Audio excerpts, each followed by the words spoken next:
ನಾಗರಿಕ ಸಮಾಜ ತಲೆ ತಗ್ಗಿಸುವಂತಹ ಇಂತಹ ಘಟನೆ ಮರುಕಳಿಸದಂತೆ ಕ್ರಮ ಕೈಗೊಳ್ಳಬೇಕು. ಹುಬ್ಬಳ್ಳಿಯಲ್ಲಿ ಹತ್ಯೆಗೀಡಾದ ಬಾಲಕಿಯ ಪೋಷಕರಿಗೆ ಕೇಂದ್ರ ನವೀಕರಿಸಬಹುದಾದ ಇಂಧನ ಸಚಿವ ಪ್ರಹ್ಲಾದ್ ಜೋಶಿ ಸಾಂತ್ವನ ಹೇಳಿದರು. ಬಳಿಕ ಅವರು ಆರೋಪಿ ವಿರುದ್ಧದ ಕಾರ್ಯಾಚರಣೆ ವೇಳೆ ಗಾಯಗೊಂಡು ಚಿಕಿತ್ಸೆ ಪಡೆಯುತ್ತಿರುವ ಪೊಲೀಸ್ ಸಿಬ್ಬಂದಿಯ ಆರೋಗ್ಯ ವಿಚಾರಿಸಿದರು. ನಂತರ ನಾಗರಿಕ ಸಮಾಜ ತಲೆ ತಗ್ಗಿಸುವಂತಹ ಘಟನೆ ನಡೆದಿದ್ದು, ರಾಜ್ಯ ಸರ್ಕಾರ ಬಾಲಕಿ ಕುಟುಂಬಕ್ಕೆ ಸೂಕ್ತ ಪರಿಹಾರ ನೀಡಬೇಕು. ಇಂತಹ ಘಟನೆಗಳು ಮರುಕಳಿಸದಂತೆ ಸರ್ಕಾರ ಕಟ್ಟುನಿಟ್ಟಿನ ಕ್ರಮ ಕೈಗೊಳ್ಳಬೇಕೆಂದು ಒತ್ತಾಯಿಸಿದರು. ರಾಜ್ಯದಲ್ಲಿ ಮಾದಕ ವಸ್ತುಗಳ ನಿಗ್ರಹಕ್ಕೆ ಪೊಲೀಸರು ಮುಂದಾಗಬೇಕು.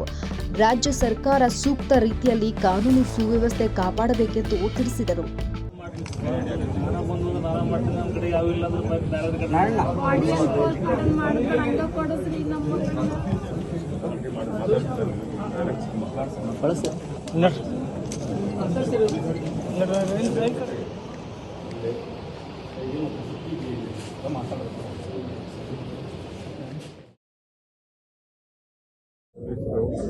ಎಲ್ಲರೂ ಸೇರಿಕೊಂಡು ಜನರ ಸಹಯೋಗದೊಂದಿಗೆ ಸ್ಪೆಷಲಿ ಡ್ರಗ್ಸ್ ಮತ್ತು ಸಮಾಜ ವಿದ್ರೋಹಿ ಚಟುವಟಿಕೆಗಳು ಅನೇಕ ಕಡೆ